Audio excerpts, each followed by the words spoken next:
Hello, everyone. Welcome to today's episode of Keep It Moving. I'm your host, Sharon O. Today we have Mr. Fashion, Mai Atafo, the creative director of Atafo, the brand. Welcome to today's show. Thank you for having me. I'm very excited to have you here. Oh, cool. You made me nervous. I'm so sorry if I did. It wasn't intentional. Right you down shouldn't be. You to shouldn't what I be. was trying to wear and everything, because I knew you would come right. Yeah, but you look stunning, by the way. Thank you so yeah, much. you did well. Thank you so much. Well, you are well known out there in the fashion industry, and your brand has been well received. We know that it hasn't always been there. Do you want to talk us through your journey leading up to how you started Atafo? Started at Tafel,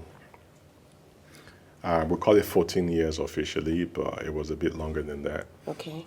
Because I started when I was still in the corporate world when I was working. I was working in Diageo, and I was the senior brand manager for Guinness. Okay. And that's when I really started my fashion. But I was doing it and working at the same time. And it came out of the love of just loving clothes. It wasn't because I wanted to become a fashion designer or tailor clothes for people. That was never the plan when I was growing up. Okay. It was just to look good for myself. And I always say this, if there was Instagram when I started to do fashion, I probably would have not been a fashion designer. I probably would have been an influencer. Okay. Because, I enjoyed looking good. I wanted people to know that I look good. That was all that mattered to me. Hence the name Mr. Fashion. So you got that one right. Yeah. So that's when it started. So it came out of my love for clothes, and people used to ask me where I got my pieces from, and I would hook them up with a tailor, or I would make it for them with the same tailor. So as time went by, just started realizing that this could be monetized. Yeah. And so let's monetize it. People like what I wear. People want what I wear. And I could charge a little bit of thing for it, a little bit of money for it, and let's see where that leads us. And we started it with no actual plan. It was just make clothes for people because they liked it. Yeah. And as we moved on, we started getting a lot of attention. Then it made sense to actually craft this into a proper business and see where we're leading to. Which, to be honest, even though we are here where we are 14 years later, we are still trying to craft this thing into a sustainable business that can actually thrive by itself on its own. Yeah. I think that's a continuous process. It's a journey. So over the years, we would say we started off with menswear, but I think it wasn't up to 2 months later we started women's wear. Okay. A year after we moved full time, we started bridal, and till now we still do menswear, women's wear, and bridal in the business. And it's 14 years strong, and we're still here. Great to hear that. Now, coming to Atafo. Yes. There's two processes I'd like to believe in your brand. There's the creative process side of things, and then there's the operational side of things, which is the business itself. Yes.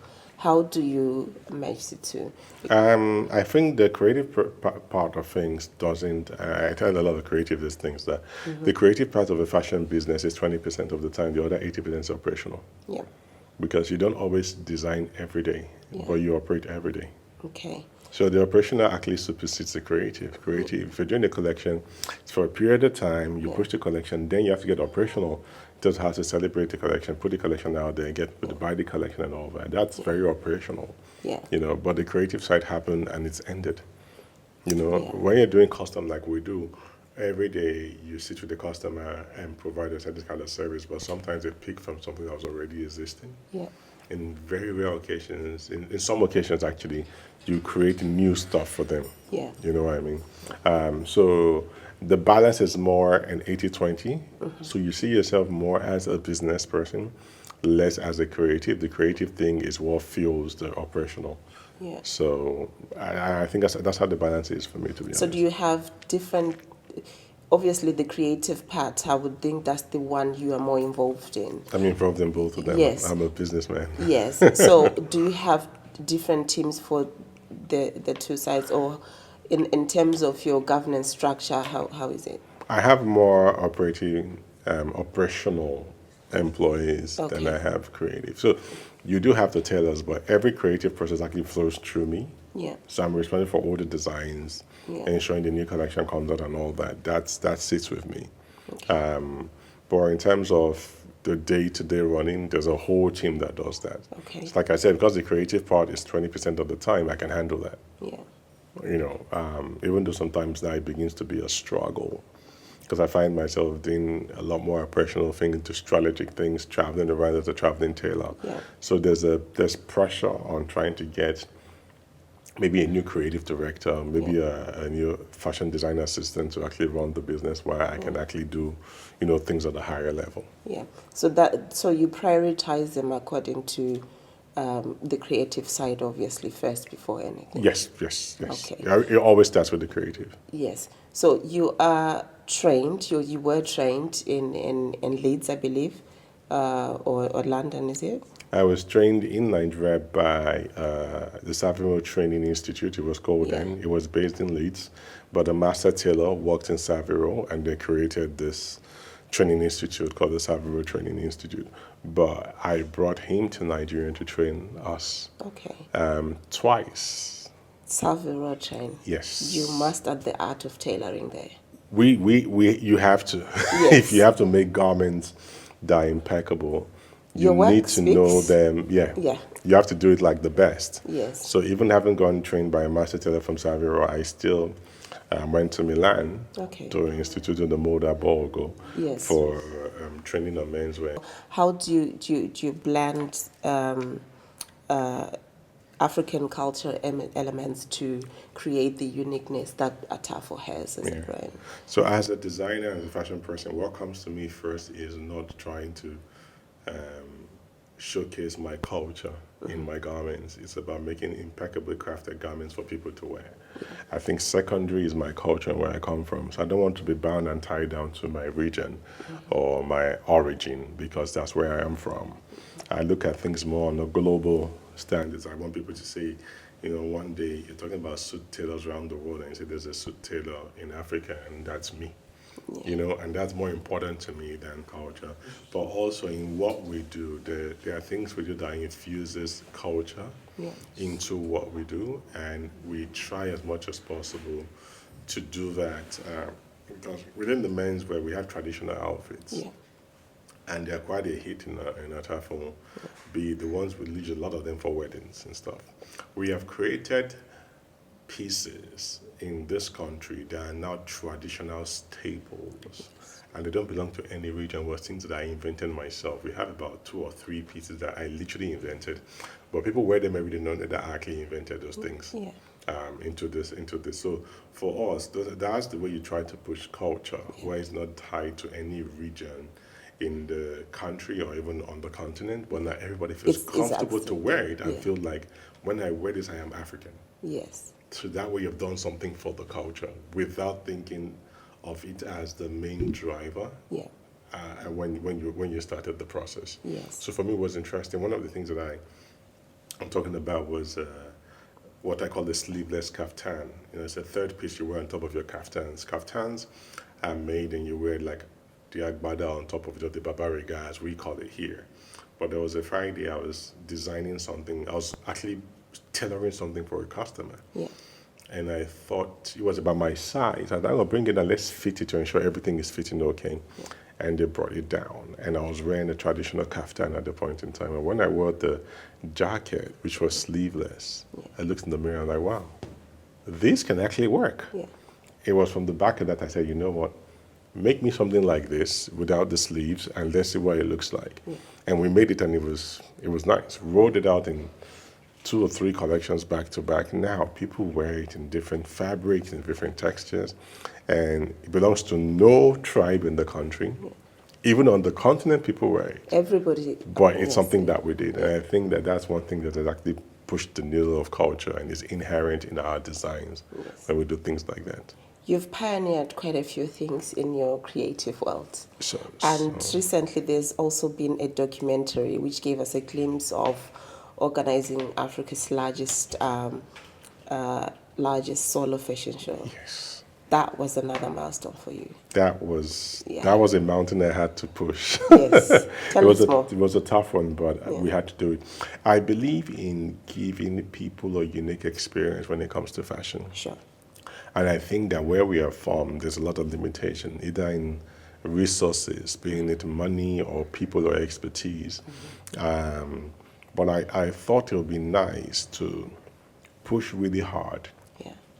to do a show that when it is seen anywhere in the world, it will look like a show that is of international standards Yeah. and apart. And that's what that was. And trying to provide an experience for people, it was the first time that I think anyone on the continent was taking 800 people Yeah. sitting in the front row experience. Everybody was equal on that day. Everyone Yes. was special. Not a few front row, some second row. No, everybody Everyone. was front row, and everybody enjoyed the experience. It was 6 lanes. It was 50 models. It was 84 pieces. There was a choir. There was a violinist. It was a 1 hour 30-minute show, and it was totally amazing. And I feel like it was something I had to do to try to tell people you can actually leverage fashion Yeah. for whatever you want to do.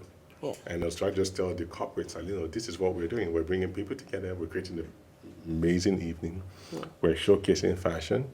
And it's something you should be a part of, going forward. Yeah.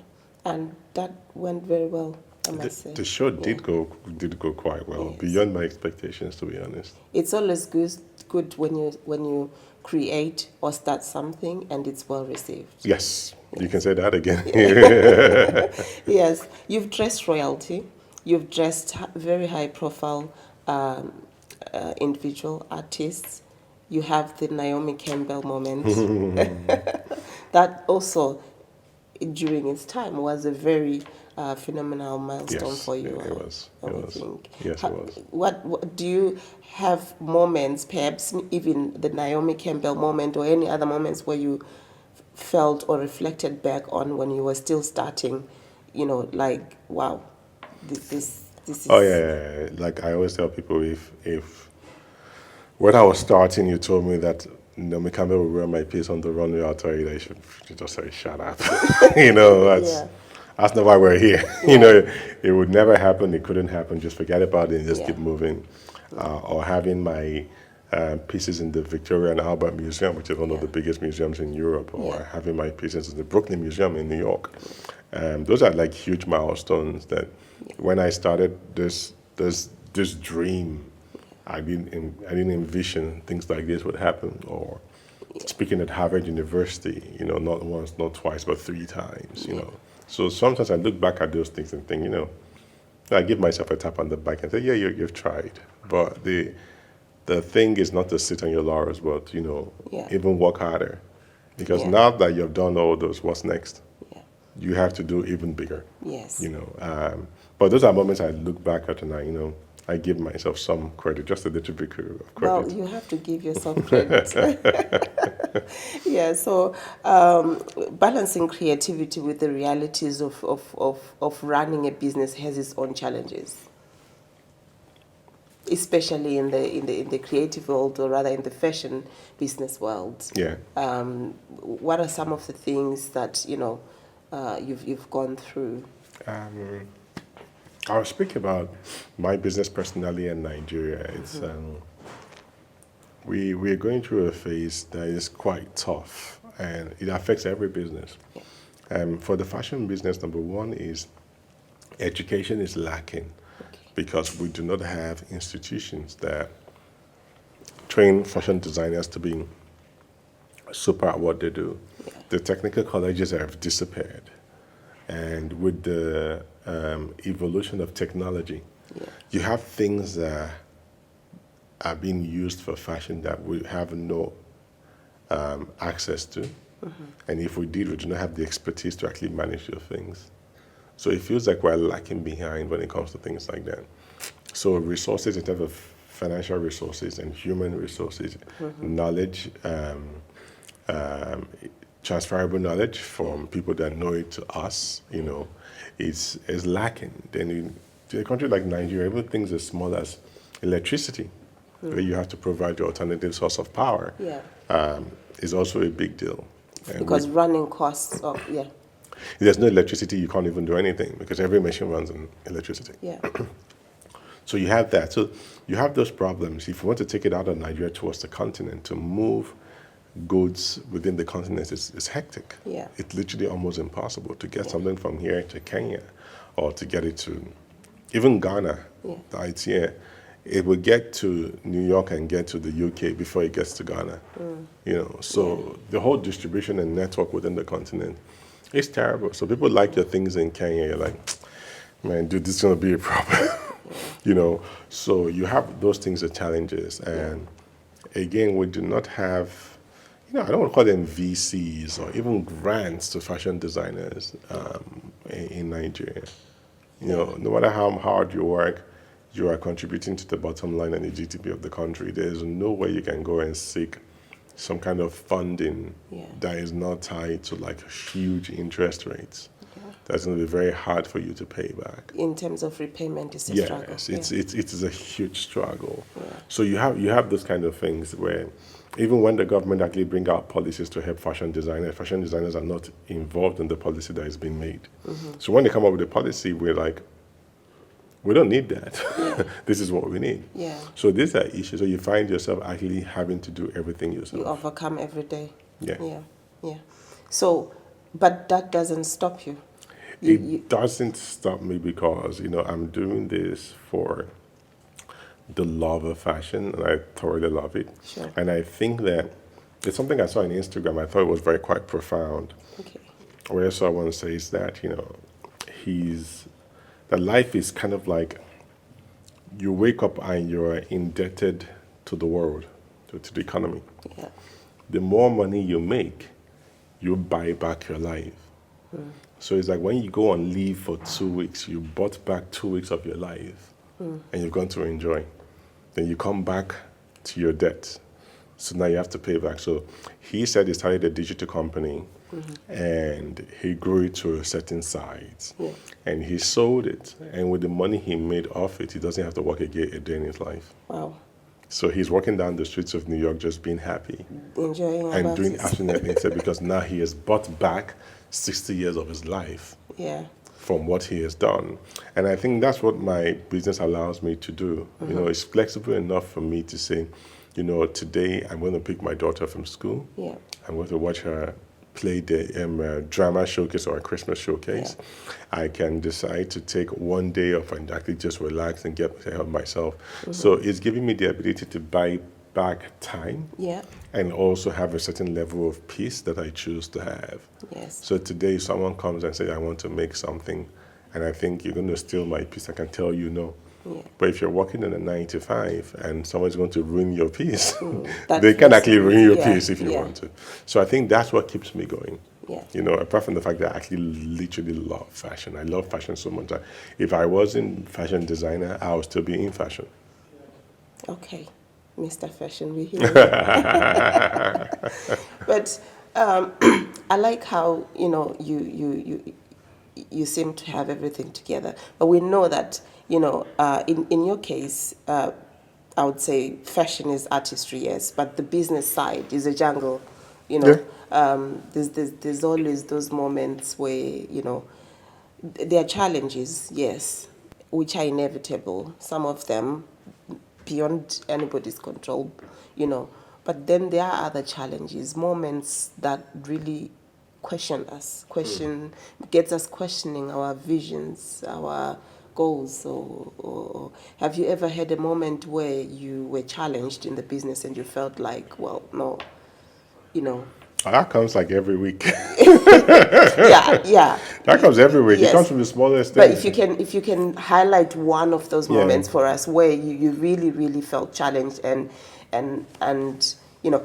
keep it moving is more about encouragement. Encouraging those individuals where, are at a point where they've lost all hope perhaps, or maybe they're even in the same industry as you, but they are listening to your journey, how you overcame a few things that they might be going through, and you will never know when that word of encouragement will help someone. So if you can, please reflect on just one moment that you know are obviously comfortable to share with us. I think there are moments like that, and I would think of one specifically, but just to even talk generally, it's like, you know, we celebrate, we embrace the pitfalls Yes. more than we celebrate the successes. Yeah. You know, it's like you're having a good run and something bad happened. I think I'm not doing this anymore. Do you get what I mean? Yeah. All the times that you get like a good tick, a good nod, a hey, and blah, blah, blah, while you're celebrating, you almost take them for granted because one bad thing happens. So I also tell people, when you look at the number of bad things that happen, the number of good things that happen, when you weigh, what does the scale tell you? Yeah. That's what you should be happy for, right? Yeah. In my own case, it could easily be a case whereby I'm trying to think of a specific one that's all invading me, in my mind space. But it's like sometimes it's always down to satisfy customers not being satisfied, having asked for something to be done. I can remember one now. The captain of the Nigerian Super Eagles approached us to do something for his foundation. We were meant to make a garment for him. Yeah. We're involved in the video virtual session. He took the measurements, he sent it to us. We're happy. We got the garments done. He came for his fitting. There were little alterations to be done. And he was like, great, do the alterations, have it packed up, we'll pick it up and stuff. And that was done. On the evening of the gala that he was wearing the outfit, he brought it out and one of the pieces of the garment wasn't there. Wow. And I was not in the country. Wow. This was happening in Uyo, and this was the evening. Like, he literally opened the bag and was wearing, like, where's the third piece? I'm like, we don't have a third piece. It's captain of the Super Eagles. It came in from England. This can't be happening. It's like, and someone sent me a message. I'm like, and again, I wasn't even in the country. It's like, if you're in the country, there's no way you will fly there in good time. So it was done, you know, and it was just, I was so pained. And I'm like, listen, the reason why he wouldn't actually look through what you have delivered is the trust he has in the brand. Makes sense. There's no reason for me to cross-check what they say is done, because it is done. And you now get that kind of situation. And I'm there going like, I'm sorry, it shouldn't be happening. It shouldn't be happening. I mean, he wore it like that, and he was a good sport about it, but that hit me really hard. Because if I was on ground, that wouldn't happen. Yeah. But I can't always be on ground, because at the end of the day, I am Mai Atafo, and the brand is Atafo. Yeah. If it needs me to be on ground 110% all the time, then I haven't done anything. Yes. Right. Where you feel you've, achieved in your journey is if you can be away from the brand, but it still functions without you. That's right. It's a brand by itself. It's a human being right now. We've grown a 14-year-old human being who is probably, in the eye of the public, is 40 years old. Yeah. He should be able to hold his own. Yes, indeed. And if he's not doing that, it makes me look like I didn't raise my child right. Yeah. It makes me look like I have failed. Yeah. So those kind of moments are really painful because, we tend to want to compare ourselves to international brands and, you're buying that with so many, you won't buy the same thing with me. But are you going to provide the same level of service that they provide? Yeah. So that was what it really hit me. It was quite sad, to be honest. Especially being that building such clientele is not easy. Yeah. To a point, if a client trusts you enough to trust what you give them without looking, that's something that is just not built over one day. Yeah.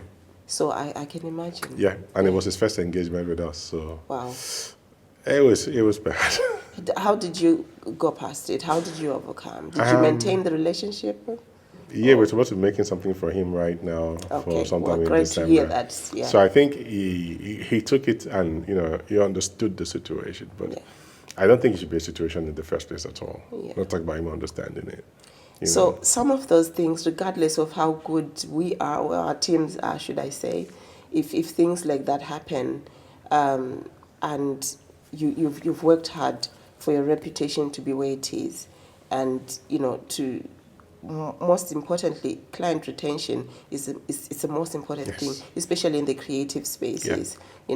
So I'm glad that though you overcame that time and the client still stayed with you, which is a good thing to which is a good thing. Yeah, It says more. It doesn't always happen. It says more of him than says of us. If you know what I mean. But regardless, he saw that maybe you were genuine in your apology, and we love to hear stories like that, because those are stories that keep creatives awake at night. Because I can imagine being in such a situation, and then it could have gone the other way. I literally almost fired everybody on the team. Literally almost fired everything down to the gate man that had no role to play in it. Well, I'm glad things ended up in a positive way. Yeah. But that just shows you, like, there are some things that we don't know behind the scenes happen, which can actually, because that one client can be a very big client that can also taint your reputation to a certain point. So yeah. Support system and mentorship. What is your support system like outside the business world? Mai Atafo, when he's in his own free time, what do you do to get your headspace back into that creative world, or how do you? We're still looking for that free time, to be honest. Everybody we haven't seen it. But I'm a very content person with life in general, and with the life that I'm living. Yes. I'm very content. It takes very little to make me very happy. And I indulge in the tiny things that give me pleasure, and it's not generally very expensive to make me happy. So I have my turntable and my vinyl collection. Okay. I have my lovely taste in the finest whiskeys. Okay. And I'm tied to one, so it makes it easy. Okay. And a quiet evening, listening to music, having a great whiskey, and just being by self, being with self, is amazing for me. Wow. So I don't need too much. You don't. I'm the guy that travels overseas on holiday, and I'm in the hotel room looking through the window the whole time. Wow. And I'm happy. Or I take a 1 hour, 30 minutes walk. I dress up really, really good, and I start walking around the streets. Say no more on that. Then people still go like, oh, you look good. I'm like, thank you very much. When strangers tell you look good, that means you actually do look good. and I take the compliments, I put them in the bag, and I use them every time I have a bad day. But it takes very little for me to get into that zone. I have a very supportive family. My wife is totally amazing. I think she's the reason I am who I am today. When somebody supports you 110%, and like you're coming home at 2 a.m.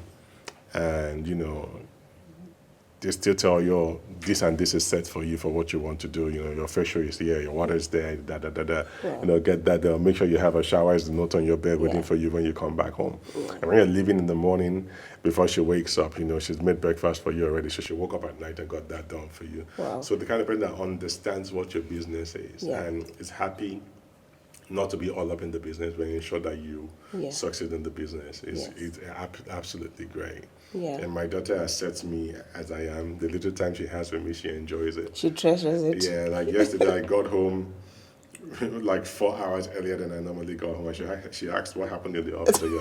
What happened in the office that you're home so early? Yeah. She didn't go like, oh, you're home so early, let's be happy. She's like, so did anything go wrong in the office? I'm like, no, I just finished really early. Okay, yeah, that's good. Yeah. So with that kind of family, it makes you want to go out and succeed, and do more. You can make them comfortable and make them happy for the kind of support they give to you. Yeah, that's good to hear. Yeah. And in terms of mentorship, do you mentor? Yes. I do believe that succession is one of the biggest things. Not succession for me as a brand, but succession for the industry as a whole. Yeah. If I'm not here today, I want to hear that there's another very good tailor that's making suits for everybody. You know, so I do have mentorship. I do something called Fashion Conversation, where I mentor people. The last one we did was on Wednesday last week, and we had 95 people in the hall, and I spoke for 6 hours. Wow.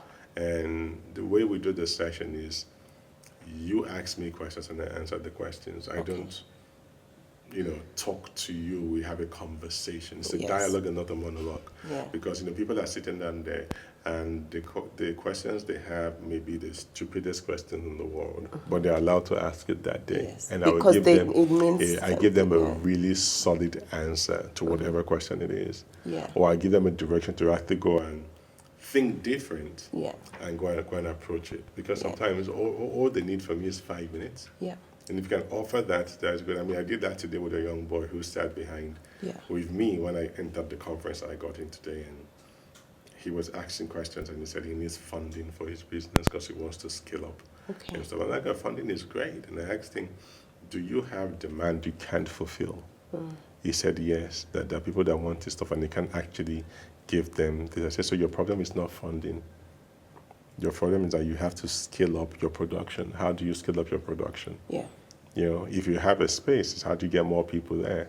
Yeah. To get more people there is not funding because the people are ready to give you the money. So take their money, get the new tailor, and give them their product. Yeah. When it gets to a point whereby the demand is literally capsizing the supply, that's when then you have to find figure it out. Because when we had the conversation, he now figured out that he needs a system.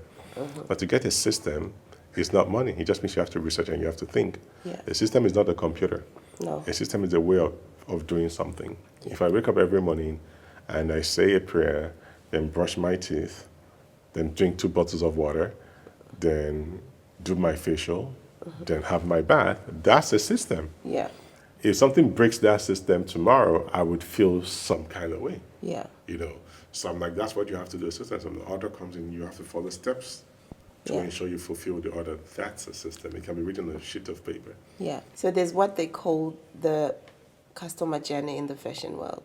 So that you just narrated that to them. And, So that was a quick 5 minutes mentorship session from one guy, and I hope that's changed his life for now till when he needs it again. Yes, he reflects on it. So I'm very, very big on mentorship. Which is great because Atafo as the brand wouldn't grow if we didn't have, or the fashion industry as a whole wouldn't grow if we didn't have other people who are replicating what's happening. Otherwise, it would just end with Atafo if nobody else mentored anyone else. So it's always good to hear that brands or creatives take their time to pass on the knowledge to other people. Sure. And that's how the fashion industry in this sense will grow and stay. And we are very grateful for you coming today on the show. Thank you very much. We do hope that everyone at home has been watching and following the journey. It has been one that's very inspirational. You have reached so many milestones, and I'm sure there are a lot of people that you inspire. Hearing everything of you today must have, kept them motivated to stay on and hold on to that dream. I hope Yes. so too. Until next time, thank you for watching today's episode of Keep It Moving. I'm your host, Sharon O. Take care.